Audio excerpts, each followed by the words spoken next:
New video and updates के लिए bell icon पर प्रेस करें और ऑल पर सेट करें। शुरू करते हैं अल्लाह के बाबरकत नाम से जो बड़ा मेहरबान और नहायत रहम वाला है। तमाम तारीफ़ें मेरे अल्लाह रब्बुल इज़्ज़त के लिए हैं। खौफनाक कहानियों के मुअज़्ज़ज़ नाज़रीन को मेरी तरफ से अस्सलाम वालेकुम। उम्मीद करती हूँ आप सब लोग खैरियत से होंगे, जहाँ होंगे खुश होंगे। आज आप लोगों के लिए बहुत डरावनी कहानियाँ लाई हूँ जिन्हें आप लोग बहुत पसंद करेंगे।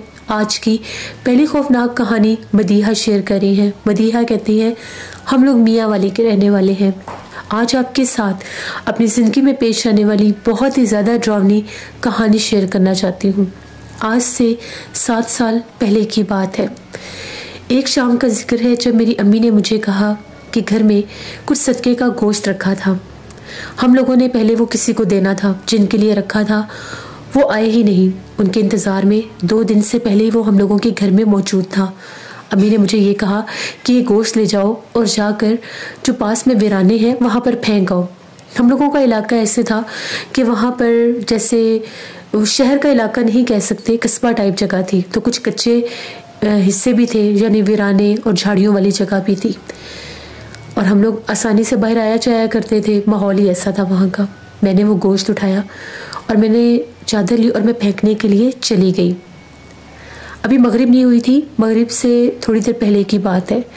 जैसे मैं वो गोश्त फेंकने के लिए उन वीरानों की तरफ गई जहाँ पर बिल्कुल दरख्त और झाड़ियाँ थीं, अभी मैं उसको फेंकने ही लगी थी, मुझे उससे पहले ही ऐसा लगने लगा कि जिस तरह से मेरे पीछे कोई चलता हुआ आ रहा है। मैंने पीछे पलट कर देखा तो मुझे कोई भी नज़र नहीं आ रहा था।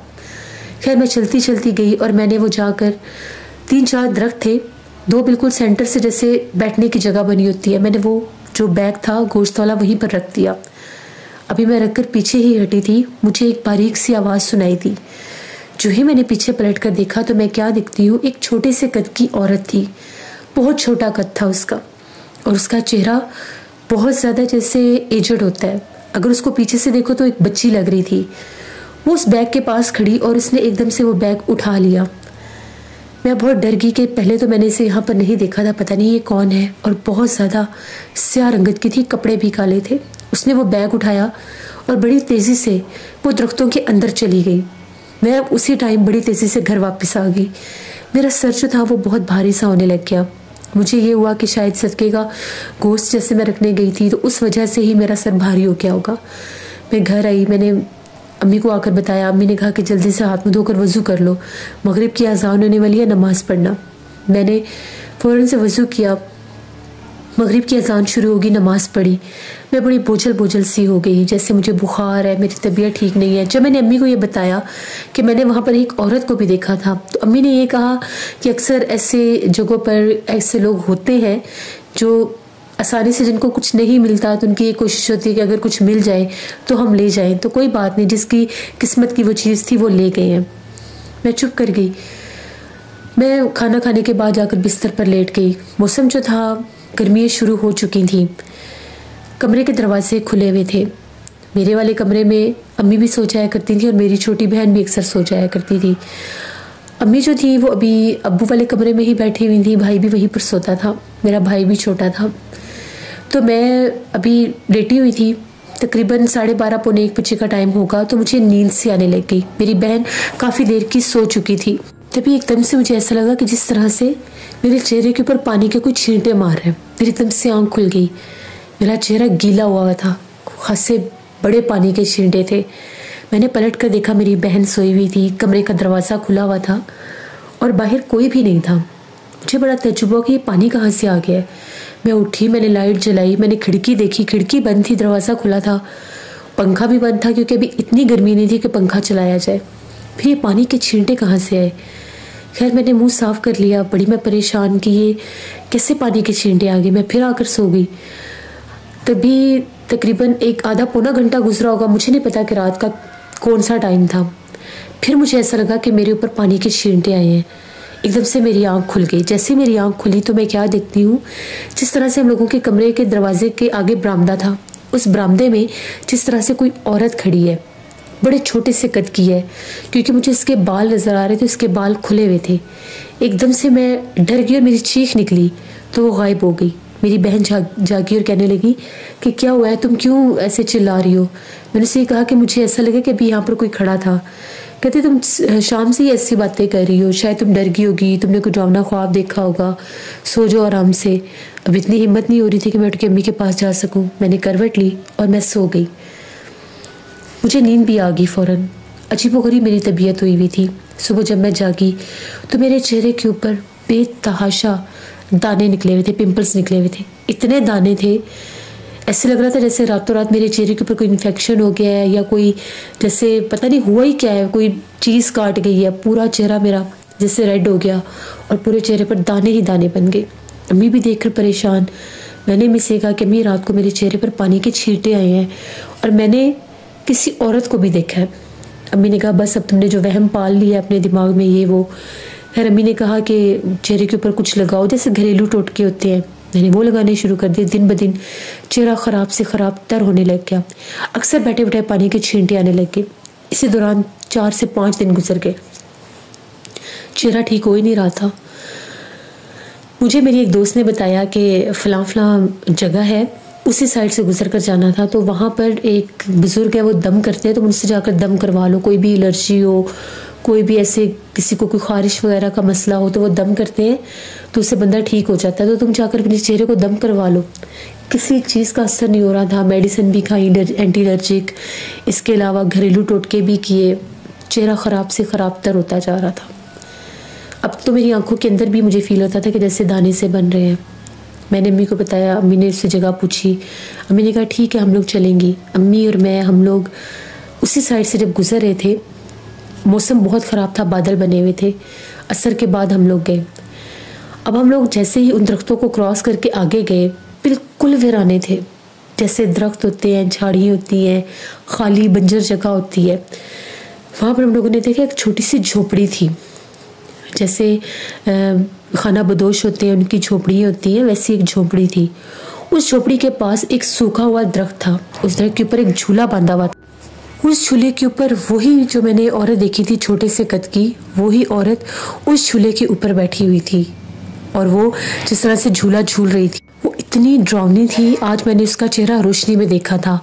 वो बहुत भयानक थी। जैसे मैंने उसे देखा एकदम से उसका चेहरा बिगड़ने लग गया, जैसे उसकी आंखें सुर्ख रंग की हो गई। मुझे इतना डर लगने लग गया। जैसे मैंने चिल्लाना शुरू किया, अम्मी ने उस तरफ देखा तो वो मखलूक वहाँ पर नहीं थी, जबकि वो मुझे उस वक्त भी दिखाई दे रही थी। अम्मी ने मेरा हाथ पकड़ा और बड़ी तेज़ी के साथ हम लोग वहाँ से निकले। मेरी हालत ऐसी थी जैसे मैं भी गिरूंगी और बेहोश हो जाऊंगी। मुझे अपने पूरे चेहरे पर बहुत दर्द सा महसूस होने लग गया और ऐसे लग रहा था जैसे मेरे पूरे चेहरे पर जलन हो रही है। फिर आखिर हम लोग वहाँ पर पहुँच गए जहाँ पर हमें दम करवाना था। वहाँ पर और भी लोग थे। मेरी हालत देखकर वो जो साहिबुल बुजुर्ग थे उन्होंने मुझे बुलाया, दम वगैरह किया। एकदम से मेरी आंखें रेड हो गई और बहुत ज़्यादा मुझे वो जो मेरे चेहरे के ऊपर दाने बने हुए थे उनमें दर्द शुरू हो गया। मैंने रोना शुरू कर दिया। उनका ये कहना था कि इसके ऊपर एक बहुत भयानक पिछल पैरी का बसेरा हो चुका है। ये एक ऐसी जगह पर गई थी जिस जगह पर वो मौजूद थी। मैंने उन्हें बताया कि मैं सदक़े का कुछ गोश्त था वो रखने के लिए वीराने में गई थी। वो हम लोगों के घर के पास एक वीरान जगह है। कभी कभार हम लोग पहले भी वहाँ पर सदक़े का गोश्त या कोई बकरे का सर वगैरह होता था वो फेंकते रहते थे, लेकिन ऐसा कभी नहीं हुआ था। जैसे ही उन्होंने दम किया उन्होंने बताया कि इसके ऊपर वो हावी हो चुकी है, इसलिए इसको बार बार नज़र आ रही है और इसके चेहरे के ऊपर जो पानी के छींटे आए हैं वो उसी वजह से हैं। ये जो मखलूक है ये पहले इसी तरह से इसको बीमार करेगी, तकलीफ़ देगी, अजियत देगी, इसके सामने आना शुरू हो जाएगी, फिर इसको दौरे पड़ने लग जाएंगे। ये बहुत बुरा इस मखलूक का असर है इसके ऊपर। सख्ती से उन्होंने मना किया कि उस साइड से गुजरना भी नहीं है और दोबारा कोई भी अपने घर की चीज़ उन दरख्तों के पास नहीं फेंकनी। वो जो किकर का पुराना दरख्त था सूखा हुआ, उसके ऊपर ही उनका बसेरा है। उनका ये भी मज़ीद कहना था कि वो इंसानी रूप में उस झोंपड़ी में रहती हैं। वो जो वहाँ पर एक पुरानी झोंपड़ी भी है उसी में उनका बसेरा भी है।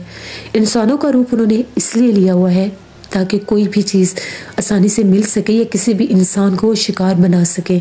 उनके कई रूप होते हैं लेकिन उसका असल रूप वही था, वो सुर्ख आंखों वाली और छोटे कद वाली, वो पिछल पैरी जिसके उल्टे पाँव थे। पैरों की तरफ तो उस दिन मेरा ध्यान ही नहीं गया, मैं बस तेज़ी से वहाँ से निकल आई थी। उसके बाद बहुत ज़्यादा दम करवाया उनसे जाकर, 7 जुमेरात दम करवाया। तो जो मेरे चेहरे की हालत थी, वो जो दाने वगैरह थे वो सूखना शुरू हो गए, उनमें दर्द भी कम होने लग गया। मेरे चेहरे पर बहुत जलन रहती थी। उन्होंने कुछ तावीज़ात का पानी दिया जिससे मुझे अपना चेहरा धोना था।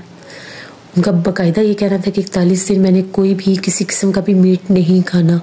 कुछ चीज़ों से मुझे परहेज़ बताई गई। मुझे उन रातों में, वो जो 41 दिन थे जिस दौरान वो अमलियात करते थे, मुझे बहुत डर लगता था। मेरा पहना हुआ एक लिबास भी उनके पास था जिसके ऊपर वो पढ़ाई करते थे और उसके ऊपर बाकायदा तावीज़ात भी लिखे गए थे। और मुझे वो 41 दिन में वो मुसलसल वो कुछ मखसूस दिनों के लिए वो पहनना ही पहनना था वो लिबास। मैं बहुत डरती थी, सो नहीं सकती थी। मेरे जिस्म को जैसे झटके लगते थे। बाकायदा एक औरत खौफनाक चेहरे वाली, कभी वो ढांचे की तरह होती थी, कभी उसका भारी भरकम वजूद होता था और कद बहुत ही छोटा था। कभी कभी ऐसा लगता था एक छोटी सी बच्ची मेरे सामने खड़ी है, लेकिन जब वो चेहरा पलटती थी तो वो वही भयानक औरत होती थी। और ख्वाब में भी वो मुझे नजर आती थी। ख्वाब में ऐसा लगता था कि जैसे उसके साथ एक बूढ़ी भी है, वो बहुत बहुत बूढ़ी है, लेकिन उसका कद लंबा है। उसकी हाथों की उंगलियां भी बहुत लंबी और टेढ़ी हैं और वो अपने हाथों की उंगलियां, वो टेढ़े टेढ़े हाथ जो वो मेरे चेहरे पर लगाती है और एकदम से मेरी खौफ से आँख खुल जाती है। ये ख्वाब मुझे अक्सर आता था उसी वीरान जगह का, उन्हीं दरख्तों का जहाँ पर जिसके 2 दरख्तों के दरमियान बैठने की जगह थी। मैं बहुत डरती थी, सो नहीं सकती थी। फिर मेरे पास मेरे तकिए के नीचे जैसे सूरत यासीन, मेरे साथ कुरान पाक रखना शुरू कर दिया। फिर मुझे नींद आती थी और मैं सो सकती थी। तकरीबन 6-7 माह मैंने बहुत तकलीफ़ देखी, बहुत अजियत देखी। मेरा चेहरा बहुत ख़राब हो गया था। अल्लाह का शुक्र है, दम करवाने के बाद कुछ इलाज भी करवाया, फिर आकर मेरा चेहरा ठीक होने लग गया। लेकिन जब तक उस मखलूक का असर मेरे ऊपर रहा, मैं बीमार ही रही। 5 साल उस मखलूक का असर मेरे ऊपर से नहीं गया। मैं बहुत वीक हो गई थी, बिल्कुल पीला सरद मेरा चेहरा हो जाता था। इतनी मैं बीमार हो जाती थी एकदम से बैठी बैठी। पानी के छींटे उसके बाद भी मेरे ऊपर आते थे, लेकिन बहुत कम। उसके बाद पानी के छींटे मेरे ऊपर ऐसे आते थे, अगर मैं कहीं बाहर होती थी और मगरिब हो जाती थी तो कभी कभार कोई पानी का छींटा मेरे ऊपर आ जाता था। बारिश नहीं भी होती थी और जब भी कोई पानी का छींटा आता था, या तो मैं बीमार हो जाती थी या मेरे किसी काम में कोई रुकावट परेशानी बन जाती थी। हमें मज़ीद कुछ लोगों के पास हम बाद में भी गए, वो भी साहिब इल्म थे। उनका ये कहना था कि अगर आप इतनी जल्दी ये इलाज ना करवाते, दम वगैरह ना करवाते, तो शायद मुझे दौरे भी पड़ सकते थे। लेकिन अल्लाह का शुक्र है, अल्लाह ने मुझे मज़ीद तकलीफ़ से बचा लिया। तो ये मेरी एक कहानी थी जिससे मैं आप सबको मैसेज देना चाहूँगी कि किसी जगह पर भी अगर आप लोग जाते हैं कुछ सदके का गोश्त फेंकने के लिए, कुछ ऐसी चीज़ उतारा करके फेंकने के लिए, तो बड़ा सोच समझ कर जाना चाहिए, क्योंकि हम नहीं जानते कि कौन से वीरान जगह पर क्या हो सकता है। तो इंसान की ज़िंदगी बहुत रिस्क में आ जाती है। ये मेरी एक कहानी थी। बहुत शुक्रिया मदिहा आपका। जिससे ये थी आज की खौफनाक कहानी। अपना फीडबैक मुझे ज़रूर दें, आप लोगों को कैसी लगी। आप लोग भी अपनी खौफनाक कहानियाँ शेयर कर सकते हैं डिस्क्रिप्शन बॉक्स में दिए गए ईमेल आईडी nushinmi57@gmail.com पर। इसके अलावा आप लोग मुझे कमेंट बॉक्स में भी स्टोरी शेयर कर सकते हैं।